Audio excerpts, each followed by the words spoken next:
We are connected now. Hi Vivek, welcome to Housefull classes. तो आशा करते हैं कि आप लोग अच्छे होंगे और अच्छे से पढ़ाई कर रहे होंगे, है ना। तो हम लोग का जो टॉपिक चल रहा था एटॉमिक स्ट्रक्चर चैप्टर में, वो हमने पिछले क्लास में टॉपिक्स को क्लियर किया था।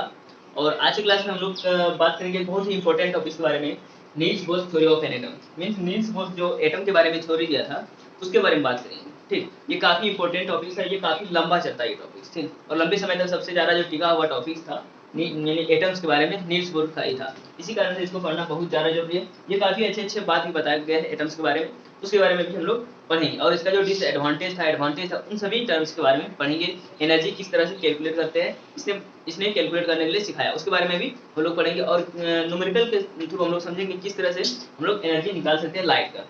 ठीक, तो बात करेंगे हम लोग Niels Bohr theory of an atom. सबसे पहले इसको बात करते हैं, ये कब ये थ्योरी आया था। ये 1913 को आया था, मीन्स 1913 को ये थ्योरी आया था। ठीक, तो इसने क्या क्या कहा कि दिस थ्योरी वाज वैलिड। इसने पहले डिस्ट्रिक्शन लगा दिया कि ये थ्योरी जो वैलिड है only for hydrogen and H like atom. Means बात करेंगे hydrogen and H like atoms के बारे में। हाइड्रोजन तो समझ रहे, और H like atoms means hydrogen के जैसा यूनी इलेक्ट्रॉन्स वाला जो एटम्स होगा उसी को हम लोग बोलेंगे एच लाइक एटम्स। क्लियर यहाँ तक? वही यहाँ लिखा हुआ है कि this theory is valid only for H atom, means hydrogen atom, या H like atom. H like atom means helium ion, उसका लिथियम बेरिलियम, ये सभी आयन है यूनी इलेक्ट्रॉन से। ठीक, इसी को बोला जाता है। ठीक, अर्थात ओनली फॉर यूनी इलेक्ट्रॉन्स हमने लिख दिया है इसके लिए, एच लाइक के लिए, कि only for uni electrons, atoms या आयन्स। ठीक, इस टर्म को देखें। उसके बाद हम लोग नेक्स्ट टर्म को, इसके बारे में इसने जो नेक्स्ट टर्म बताया उसके बारे में हम लोग पढ़ेंगे। This theory is based upon quantum theory या मैक्स प्लैंक थ्योरी। अब ये क्वांटम थ्योरी क्या होता है, मैक्स प्लैंक थ्योरी क्या होता है, उसके बारे में हम लोग समझते हैं। इसने बोला कि ये थ्योरी जो बेस्ड है वो किस पर है, क्वांटम थ्योरी पर और मैक्स प्लैंक थ्योरी पर। क्वांटम थ्योरी की बात करें अगर हम लोग, क्वांटम थ्योरी से पढ़ने से पहले, क्वांटम थ्योरी को पढ़ने से पहले हम लोग क्या जानेंगे, सबसे पहले क्वांटा को समझ लेते हैं। क्वांटम की बात करेंगे, क्वांटम मतलब होता है वन फोटोन। क्या होता है क्वांटम मतलब? One photon. अगर क्वांटम का आप प्लूरल लेंगे, कोई होता है क्वांटा, मीन्स बहुत सारे फोटॉन्स का जो बंडल में रहता है एनर्जी, उसी को हम लोग बोलते हैं क्वांटा। इसीलिए हमने यहाँ लिखा भी है फोटॉन्स को, क्वांटा को, these are small packets of energy. Means ये एनर्जी का स्मॉल पैकेट्स होता है, एनर्जी बंडल के रूप में ये आता है। ठीक, उसके बाद यहाँ वन फोटोन को भी हमने डिराइव किया है। One photon means quantum, one photon means quantum. और अगर फोटॉन्स का अगर आपको क्या मिल जाए, बंडल मिल जाए, क्वांटा उसको बोलते हैं। मीन्स उसको बहुवचन में आ जाता है। ठीक, क्वांटम और क्वांटा समझ गए। ठीक, क्वांटम क्या होगा कि ये सिंगुलर नंबर में आएगा और क्वांटा प्लूरल नंबर में आएगा। मीन्स जहाँ एक फोटोन रहेगा वहाँ क्वांटम का यूज करेंगे, जहाँ अनेक फोटोन्स रहेंगे means n numbers of photon, उसको हम लोग क्वांटा बोलेंगे। क्लियर है? ठीक, तो हमने यहाँ लिखा है one photons quantum according to Max Planck. किसके अनुसार? मैक्स प्लैंक के अनुसार energy of one photons, energy of one photons का जो एनर्जी होगा उसको हमने यहाँ लिखा है E is directly proportional to new. इसको बोलेंगे क्या? न्यू, एन यू, न्यू, या हिंदी लिख सकते हैं new. E is directly proportional to new. अब इस न्यू के बारे में बात करेंगे, तो न्यू क्या होता है, न्यू को हम लोग पहले बाद में डिफाइन करेंगे। इसके बाद हम लोग यहाँ आएंगे इक्वल टू, जैसे इस प्रोपोर्शनलिटी को हटाएंगे तो वहाँ एक कांस्टेंट आएगा, इक्वल टू एच न्यू आ जाएगा। क्या आएगा? Equal to h nu. अब बात करेंगे हम लोग कि एच का जब तक वैल्यू नहीं आएगा तो हम लोग क्या कर सकते हैं, हम लोग एनर्जी को कैलकुलेट अच्छे से नहीं कर सकते।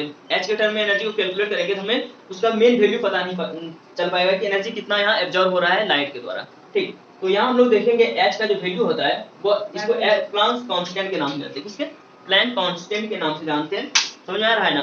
Planck constant. यहाँ हमने पहले ही बताया था the theory based upon Max, based upon quantum theory in Max Planck. ठीक, उसी मैक्स प्लैंक को प्लैंक कांस्टेंट, प्लैंक है ना, इसी के नाम पे बना है, एक कांस्टेंट लिया गया है प्लैंक कांस्टेंट, जिसका वैल्यू होता है 6.62 × 10⁻³ जूल सेकंड। यहाँ हमने लिखा भी है 6.62 × 10⁻³ जूल सेकंड। ठीक, यहाँ माइनस रहेगा। ठीक, -34 जूल सेकंड। क्लियर है? उसके बाद न्यू जो आपका था वो है फ्रीक्वेंसी ऑफ लाइट। क्या है? फ्रीक्वेंसी ऑफ लाइट मीन्स प्रकाश की आवृत्ति जो होगी उसके बारे में बात किया गया है। इतना समझ में आ गया कि किसी भी वन फोटोन का अगर हमें एनर्जी निकालना हो, उसका अगर हमें फ्रीक्वेंसी ऑफ लाइट पता हो तो हम लोग क्या कर सकते हैं, उसका एनर्जी निकाल सकते हैं एच न्यू फॉर्मूला के थ्रू।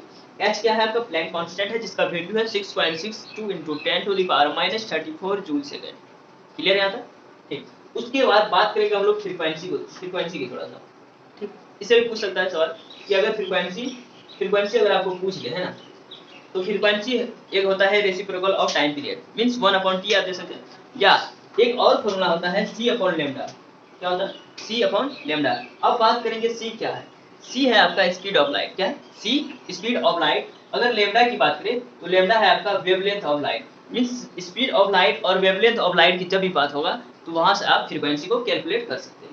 समझ में आ गई? ठीक। उसके बाद स्पीड ऑफ लाइट सबको पता है कितना, 3 × 10⁸ मीटर पर सेकंड होता है। कितना होता है स्पीड ऑफ लाइट? 3 × 10⁸ मीटर पर सेकंड। ये वैल्यू आपको मिल गया। आपको अगर वेवलेंथ ऑफ लाइट का दे दिया जाए तो आप आराम से फ्रीक्वेंसी को कैलकुलेट कर सकते हैं। ठीक, कैसे करेंगे? हम न्यूमेरिकल में सारा चीज इन सभी टर्म का यूज आपको न्यूमेरिकल में करके बताएंगे। ठीक।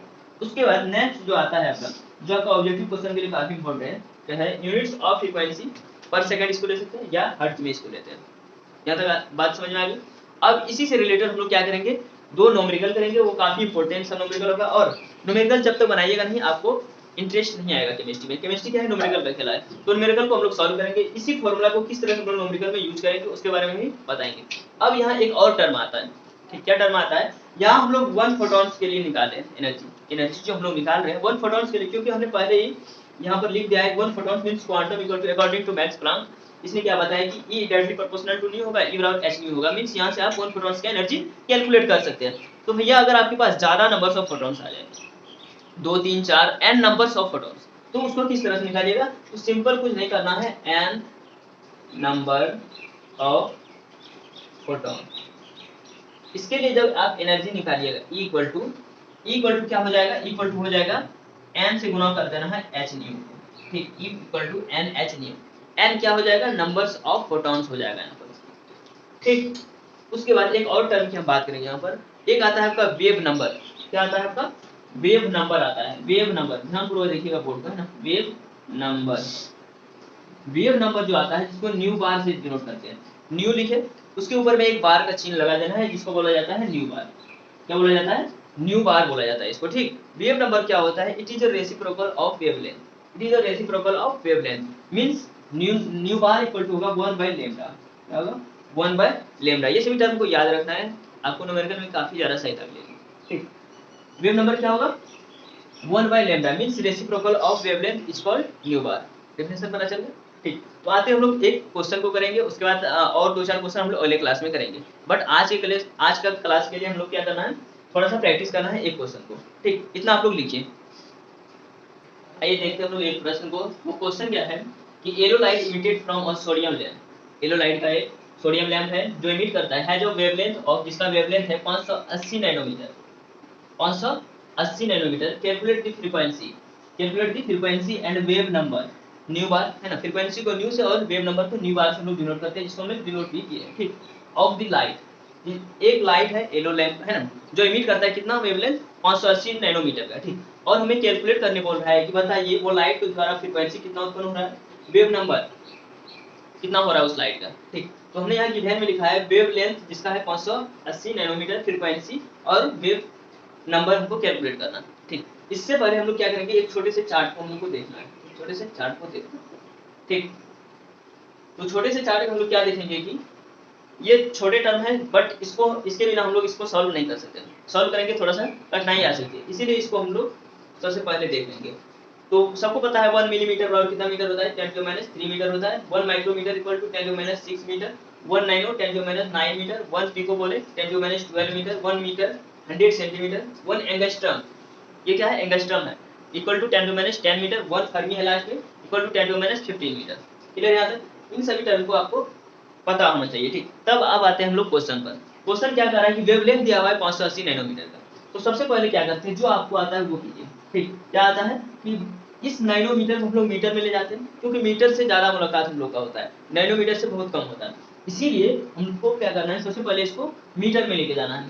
तो नैनोमीटर से हम लोग को मीटर में जाना है, 580 लिखेंगे इंटू 10⁻, कहाँ जाना है? नैनोमीटर। नैनोमीटर देखिए कितना होता है? 1 नैनोमीटर इक्वल टू 10⁻9 मीटर। तो 580 nanometre equal to 580 into 10⁻9 metre.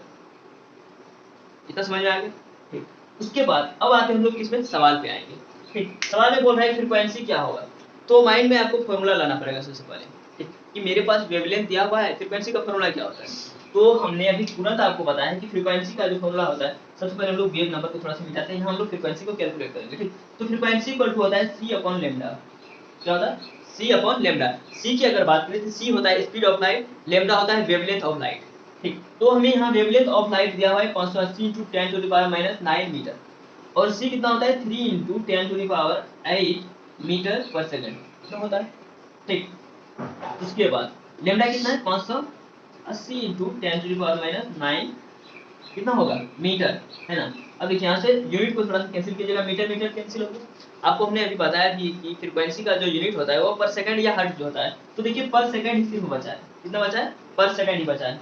तो आप जब 3 इंटू 10⁸ कितना 3 इंटू 10⁸ है ना अपॉन 580 इंटू 10⁻⁹ पर सेकंड, इसको जब आप सॉल्व कीजिएगा तो आपका फ्रीक्वेंसी निकल के आ जाएगा। इसको आप कैलकुलेट कीजिएगा तो आपका आएगा 5.17, कितना आएगा 5.17। आप लोग कैलकुलेट कीजिएगा, ठीक है ना। 5.17 इंटू 10⁻14 इंटू 10⁻14 पर सेकंड, ये इसका फ्रीक्वेंसी निकल गया। इसका क्या निकल गया, फ्रीक्वेंसी निकल गया। अब सिंपल निकालना हमें क्या है, अब सिंपल हमें निकालना है, थोड़ा सा यहाँ रब करते हैं हम लोग, वेव नंबर को निकालना है। किसको निकालना है, वेव नंबर को निकालना है। और हमने वेव नंबर का आपको डिफिनेशन बताया था, it is the reciprocal of wavelength is called wave number. क्या बताया था, it is the reciprocal of wavelength is called wave number. तो वेव नंबर इक्वल टू होगा, है ना, वेव नंबर न्यू बार से इसको डिनोट करते हैं, 1/λ होता है इसका formula. It is the reciprocal of wavelength is called wave number. तो वेवलेंथ तो दिया हुआ है, तो 1 अपॉन होगा 580 इंटू 10⁻⁹ आएगा समझे। तो यहाँ पर क्या करेंगे हम लोग, इसको ऊपर ले जाइए आप, है ना, तो इसको ऊपर ले जाइएगा 10⁹ होगा अपॉन 580, है ना, पर मीटर। इसको जब आप सॉल्व कीजिएगा, इसका हमने सॉल्यूशन करके रखा हुआ है, तो आप लोग भी सॉल्व कीजिएगा जब इसका, तो आएगा इसका कितना 1.29 1.72 है ना, 1.72 आएगा, 1.72 इंटू 10⁶ पर मीटर, 10⁶ पर मीटर, ये मीटर ऊपर जाएगा तो पर मीटर। इस तरह से आप क्वेश्चन को सॉल्व कर सकते हैं। क्वेश्चन देखने में इस क्वेश्चन को देखने के बाद पढ़ के स्टूडेंट क्या करता है, कलम पीछे कर लेता है। पर अगर आपको कंसेप्ट पता है तो आप आसानी से इसको हंसते हंसते बना लीजिएगा, कोई टेंशन ही नहीं था, थोड़ा सा इधर उधर करना था बट आपको सॉल्यूशन आ जाएगा, ठीक। यहाँ से टोटली आप निकाल सकते हैं। अब यहीं पर पूछ रहे आपको एनर्जी निकालनी, ई बराबर क्या होता है, एच न्यू होता है। ई बराबर क्या होता है, एच न्यू होता है। क्या होता है एच न्यू, तो एच का वैल्यू कितना होता है 6.62 इंटू 10⁻⁻34 जूल सेकंड। हम मात्रा को यहाँ नहीं लिख रहे, तो न्यू का वैल्यू कितना आया 5.17 इंटू 10⁻14। इसको जब सॉल्यूशन कीजिएगा इसका टोटली एनर्जी निकल जाएगा। आई बात समझ में। इस तरह से आपको क्या करना है, प्रैक्टिस करना है। ये एनसीईआरटी का क्वेश्चन था, एनसीईआरटी, है ना, क्लास 11th का जब आप एटॉमिक स्ट्रक्चर का एनसीईआरटी को देखिएगा तो आपको क्वेश्चन नंबर 6 में मिल जाएगा, क्वेश्चन नंबर 6 में मिल जाएगा 2.5 मींस वहां पर आपको मिल जाएगा ये क्वेश्चन। तो वहां से आप इस क्वेश्चन का सॉल्यूशन कर सकते हैं आसानी से। तो हम लोग मिलेंगे अगले क्लास में, इसी टॉपिक्स का, इसी कंसेप्ट से रिलेटेड हम लोग अगले क्लास में क्वेश्चन को करेंगे। ज़्यादा से ज़्यादा क्वेश्चन करेंगे तो उसी से रिलेटेड आपको क्या होगा, फॉर्मूला उतना ही रिवाइज हो जाएगा और याद करने का जरूरी नहीं पड़ेगा और कंसेप्ट भी काफी बिल्डअप होगा। तो हम लोग मिलते हैं नेक्स्ट क्लास में। आज का क्लास आपको कैसा लगा ये कमेंट के माध्यम से जरूर बताइएगा और आप चैनल पर नए चैनल को सब्सक्राइब जरूर कीजिएगा। तो